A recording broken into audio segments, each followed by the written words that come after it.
पिछले कुछ दिनों से मैं देख रहा हूँ आप लगातार अपने गले से परेशान हैं, बहुत ज़्यादा हेक्टिक जा रहा है। बिल्कुल हेक्टिक तो जा रहा है काफ़ी, बट मुझे लगता है कि इसका मज़ा भी यही है, द केओस ये भी आपको एक अलग एड्रेनल रश देता है। So I think you enjoy every moment चुनाव प्रचार का। मुझे तो उसमें ही मज़ा आता है कि मुश्किल से 5-7 मिनट का हम लोग को समय मिलता है, भागते हुए मंच पे जाइए, माइक लीजिए, 5-6 मिनट जो आप बोलना चाह रहे हैं आप बोलिए और तुरंत भाग के फिर चौपर पे चढ़िए और फिर अगली सभा में जाइए। इस बार प्रचार के लिए समय ज़रूर हम लोगों को कम मिला, क्योंकि आचार संहिता लगते ही दिवाली था और छठ महापर्व आ गया था, तो उसमें भी बीच में काफ़ी समय इन त्योहारों में गया।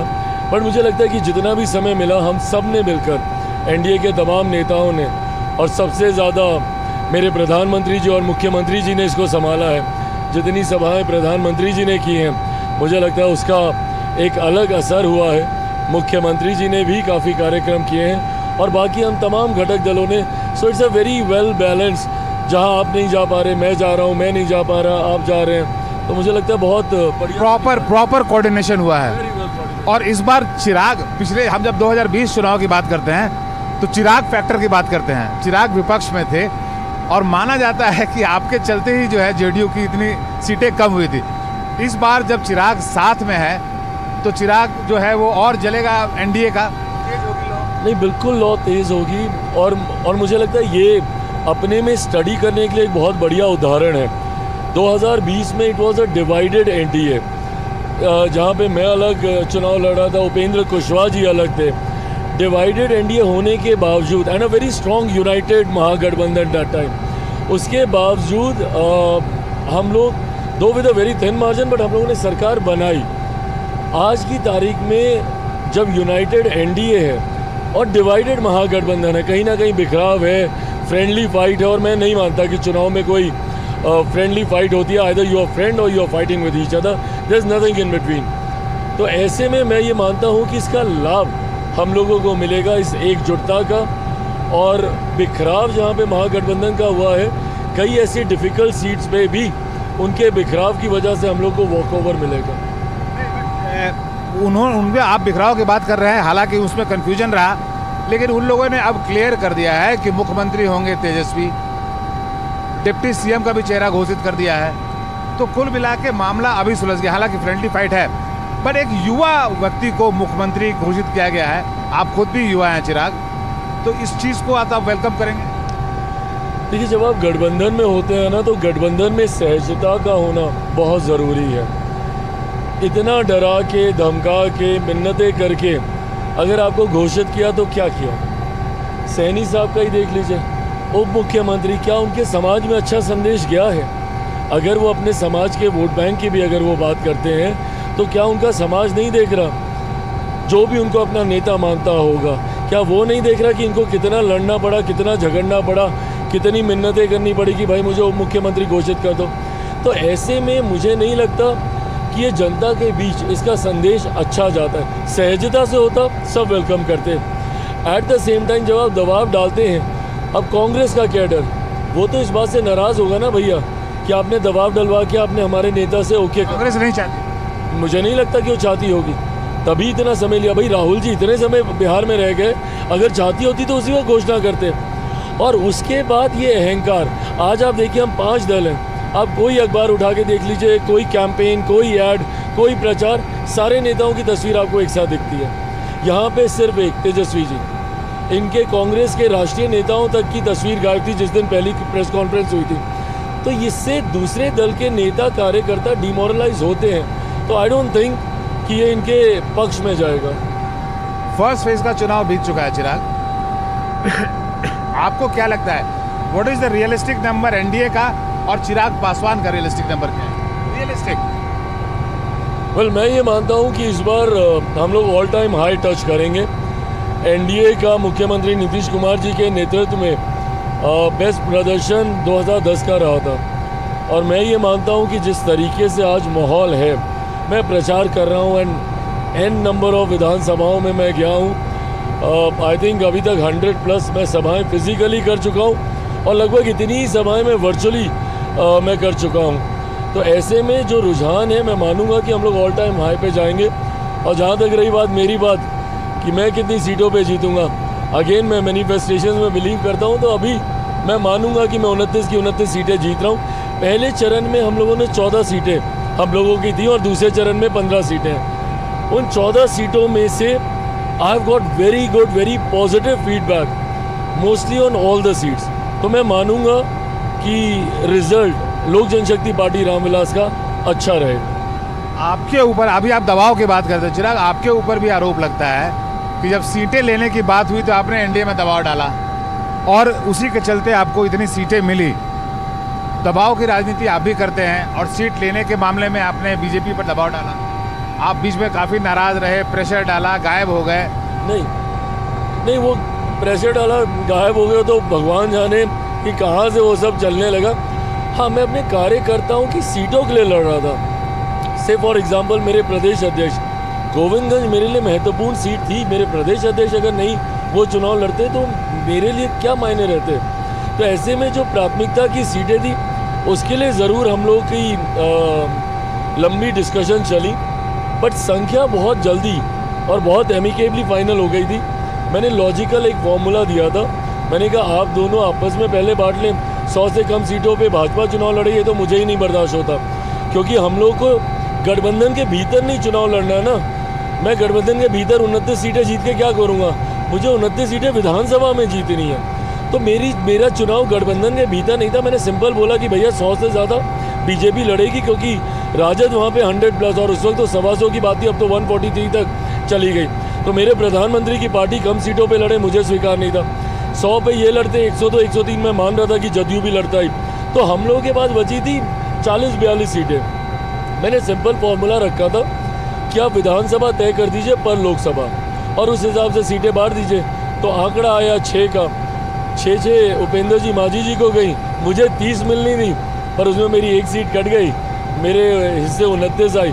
बट ये भी मेरे लिए एक शुभ संकेत था। आज से 20 साल पहले मेरे पिता ने 29 सीटें जीती थी, इस बार मुझे 29 सीटें लड़ने का मौका मिल रहा है। बंगला की चाबी एक समय में उनके पास हुआ करती थी। बिल्कुल। आप एक दलित फेस है, युवा हैं, दलित फेस भी हैं। हालांकि आप इससे कभी अपने आप को रिलेट नहीं करते हैं। सबसे अच्छी बात यह है कि आप कास्ट की बात नहीं करते हैं। लेकिन इस बार जो टिकट बंटवारा हुआ है उसमें आपको लगता है कि जो दलितों को प्रतिनिधित्व मिलना चाहिए था आपकी पार्टी की तरफ से, वैसा हो पाया? नहीं, बिल्कुल हुआ है। और हम लोग अपर कास्ट जाते हैं। We are contesting on 8 reserve seats. 8 हम लोगों की अनुसूचित जाति के लिए जो रिजर्व सीट्स हैं उसमें हम लोग चुनाव लड़ रहे हैं, और उसमें स्ट्रॉन्ग प्रतिनिधित्व मैंने अनुसूचित जाति से भी आने वाले अदर जातियों को भी मैंने देने का प्रयास किया। बट जैसा मैंने कहा कि मेरे लिए मोर देन एनीथिंग एल्स जाति से ज़्यादा काबिलियत मायने रखती है। और हर वो व्यक्ति जिसमें काबिलियत है अपने क्षेत्र को समझने की, समस्या को समझने की, उसका समाधान करने का जिसमें पोटेंशियल मुझे लगा, उनको मैंने ज़रूर प्राथमिकता दी। बट हाँ, हार्ड रियलिटी है मेरे राज्य की that eventually everything boils down to the caste scenario and the setup. उसमें भी मैंने प्रयास किया कि हर वर्ग को प्रतिनिधित्व दिया जाए। आप एनडीए में होते हुए भी चिराग, आप बार बार लॉ एंड ऑर्डर के फ्रंट पे सरकार को क्रिटिसाइज करते हैं, तो ये अपने आप में कॉन्ट्रडिक्शन नहीं है? कॉन्ट्रडिक्शन नहीं है। मुझे लगता है कि एक ऑनेस्ट सहयोगी की ये भूमिका है। आपको बताना होगा कि कहाँ आप गलत जा रहे हैं या कहाँ पे सुधार की गुंजाइश है। अगर मैं येसमैन बन के ही बैठा रहा हूँ, अरे सर क्या बात है, बहुत बढ़िया चल रहा है सर, बहुत बढ़िया, तो मैं किसका नुकसान कर रहा हूँ? अपना गठबंधन का ही नुकसान कर रहा हूँ ना। I have to become the voice of the masses. अगर मैं जनता की आवाज़ को मेरी सरकार तक मैं नहीं पहुँचाऊँगा, प्रशासन तक मैं नहीं पहुँचाऊँगा, तो कौन पहुँचाएगा? और अगर ये आवाज़ें नहीं पहुँचेंगी तो इसका लाभ विपक्ष को मिलेगा। तो ये लाभ विपक्ष ना ले, और हम लोग का गठबंधन जिस सोच के साथ आगे बढ़ रहा है, अगर उसमें कहीं 19-20 हो रहा है, अब जिस दिन से मैंने इस विषय को उठाया, कम ज़्यादा बट काफ़ी नियंत्रित हुआ है ये विषय। प्रशासन भी और ज़्यादा मुस्तैद हुआ, सरकार को भी और जितने एक्स्ट्रा कदम उठाने की ज़रूरत थी। नहीं तो वो दौर था कि बैक टू बैक एक के बाद आपराधिक घटनाएं घट रही थी, वो नियंत्रित हुई। अब उसमें मैं भी बोलता रहता कि अरे ये होता है, चलता रहता है, नहीं, एक भी घटना घट रही है तो मेरी सरकार के लिए वो उतनी ही बड़ी चिंता का विषय है। My crime is lesser than yours doesn't mean कि वो क्राइम नहीं है। मैं कंपैरेटिव थ्योरी में मैं कभी नहीं जाता। मेरे लिए अगर एक भी घटना घटेगी वो उतने के ही बराबर होगी। अगर कहीं पे कोई भगवान ना करे कोई नरसंहार हुआ हो, मैं उसको उतनी गंभीरता से लूँगा। आपने अपने मुख्यमंत्री बनने का जो एम्बिशन था वो गिव अप कर दिया है क्या? आप लगातार नीतीश कुमार कर रहे हैं। एक समय में आपकी चर्चा हो रही थी, आपके पार्टी के जो वर्कर हैं, नेता हैं, वो कर रहे थे और आप भी उनको मना नहीं कर रहे थे। I like the way you have framed your question कि आपका जो एम्बिशन था आपने मना कर दिया क्या। अब मैं बोलूँगा कि नहीं मैंने मना नहीं किया तो काउंटर क्वेश्चन, अच्छा एम्बिशन है अभी और मना कर दिया तो हाँ कर दिया। हमारे यहाँ ना एक कोई आते थे, वो पूछते थे आप चाय तो नहीं लेंगे ना। अब इंसान क्या बोले कि नहीं मैं चाय नहीं लूँगा, हाँ मैं चाय नहीं, क्या बोलोगे? उसका जवाब एक ही है। सो मैं आपके क्वेश्चन का डायरेक्ट आंसर ना करते हुए मेरा जो पक्ष है मैं वो रखता हूँ। 2025 में सीएम पद की कोई वैकेंसी कभी थी ही नहीं। मैं कार्यकर्ताओं की भावना का मैं सम्मान करता हूँ और मैं मानता हूँ कि आपके कार्यकर्ता को आपको सर्वोच्च पद पर देखने की इच्छा होनी चाहिए। अगर आपका कार्यकर्ता ये मानेगा ही नहीं कि मेरा नेता सर्वोच्च पद पे जा पाएगा तो कहीं ना कहीं कमी आप में है। इसका मतलब आप अपने कार्यकर्ताओं को उस तरीके से मोटिवेट नहीं कर पा रहे हैं। मैं खुद मेरे नेता, मेरे पिता आदरणीय रामविलास पासवान जी को देश का प्रधानमंत्री बनते हुए देखना चाहता था, ये मेरी इच्छा थी। ऐसे में मैं अपने कार्यकर्ताओं की भावना का मैं सम्मान करता हूं, पर 2025 विधानसभा चुनाव में ये स्पष्ट रहा है कि इसमें कभी कोई वैकेंसी मुख्यमंत्री के पद की नहीं थी और मैंने भी डे वन से खुल के समर्थन मौजूदा मुख्यमंत्री नीतीश कुमार जी के नेतृत्व के लिए किया है। और रही बात भविष्य की, मुझे लगता है कि वो भविष्य के घर में will cross the bridge when it comes, but मुझे इतना पता है कि तीन बार का सांसद होने के बाद मैं समझ गया हूँ कि मेरा बिहार फर्स्ट, बिहारी फर्स्ट दिल्ली में रहकर नहीं होगा। मुझे बिहार आना होगा। मैं इसी चुनाव में आना चाहता था बट नेगोशिएशंस इतने लेट तक चले कि ना चुनाव लड़ना चाहते थे। मैं बिल्कुल लड़ना चाहता। मुझे अगर 3 दिन भी और मिलते ना नामांकन के लिए, मुझे लगता है शायद 17 या 18 तारीख को पहले फेज का नामांकन खत्म हुआ। अगर हम लोग 13-14 तक भी नेगोशिएशन लॉक करके अनाउंस कर देते तो मैं ज़रूर लड़ता। कहाँ से लड़ते आप? अलौली? अरे नहीं, अलौली तो बिल्कुल नहीं। अलौली वो फिर पारिवारिक लड़ाई बन जाती ना। मैंने तो अलौली की सीट भी नहीं मांगी थी, इसीलिए नहीं मांगी थी कि मेरे परिवार के लोग वहाँ लड़ रहे हैं तो वो पूरा डेवलपमेंट, राजनीतिक मुद्दा सब खत्म होकर सिर्फ भाई या परिवारों की लड़ाई बन के रह जाती। इस बार आप विधानसभा चुनाव लड़ना चाहते थे और 2030 में ज़रूर लड़ूंगा। और ज़रूर लड़ेगा। 2030 में तो मुख्यमंत्री के लिए आप रेस में सबसे आगे रहेंगे और आप चाहेंगे कि मुख्यमंत्री बने 2030 में? भविष्य वैकेंसी नहीं है लेकिन 2030 में तो रहेगी। भविष्य के घर में क्या है क्या नहीं मुझे नहीं पता। मैं एक एक पड़ाव पार कर आगे की रणनीति तय करता हूँ।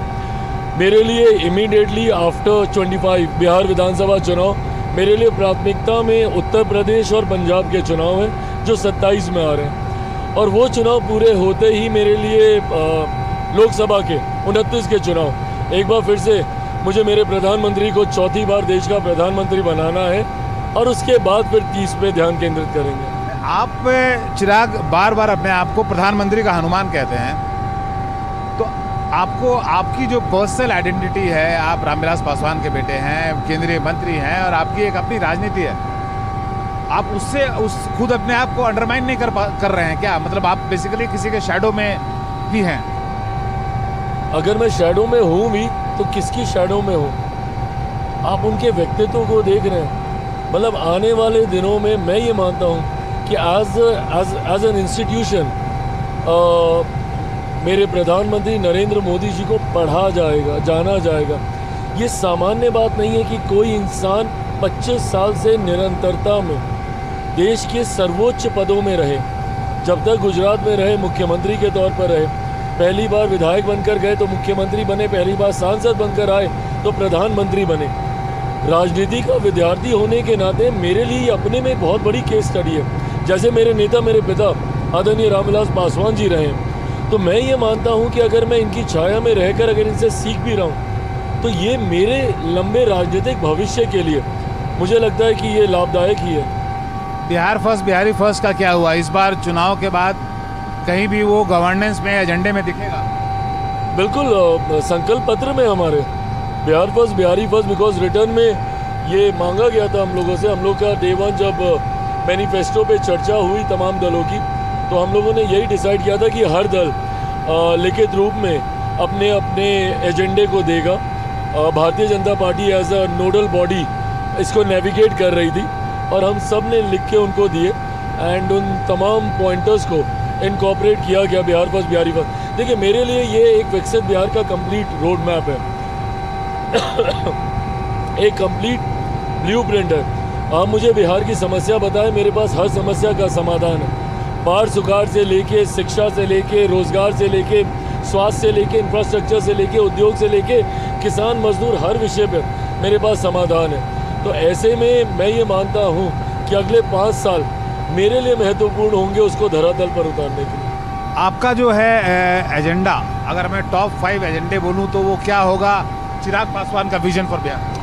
Well, interesting, I love talking on this topic.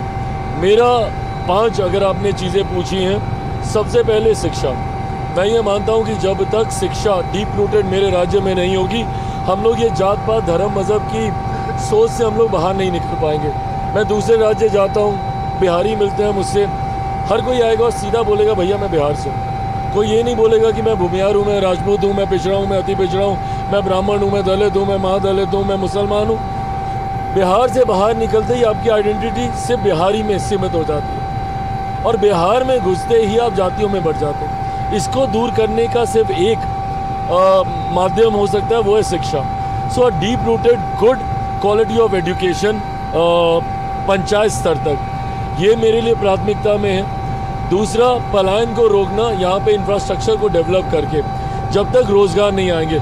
और मैं ये मानता हूँ, इससे पहले कि सवाल किया जाए कि 20 साल में मुख्यमंत्री जी ने क्या किया, अगर आपको किसी समतल ज़मीन पर इमारत खड़ी करनी होती है तो वो आसान होता है, बट अगर खाई हो उसको भरने में समय लगता है। मैं ये मानता हूँ कि पिछले 20 सालों में उस खाई को भरा गया।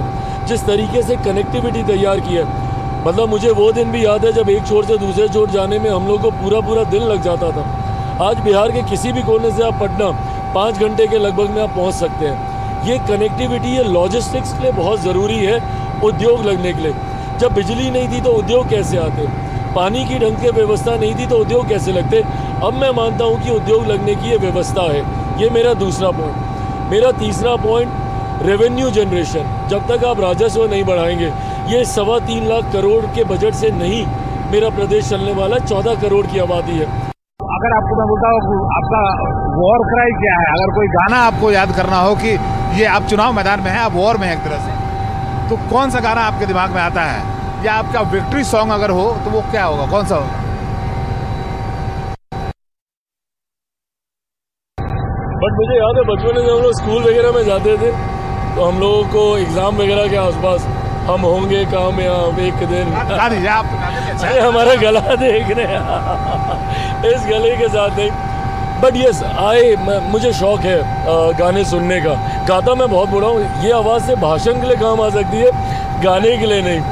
बट मैं गाने सुनता हूँ। I am a huge fan of Indian music, Bollywood music. English गाने मुझे समझ में नहीं आते। हमारे दर्शक जो है वो एक चिराग पासवान को, जिनकी इतनी बड़ी फैन फॉलोइंग है, उनके गाते हुए सुनेंगे तो बहुत अच्छा लगेगा, आवाज़ कैसा भी हो। कतई मेरे फैंस को नाराज़ मत कीजिए मेरी फॉलोइंग कम हो जाएगी अगर मैं गाने लग गया। गला बहुत ख़राब है, बट मुझे सुनना पसंद है।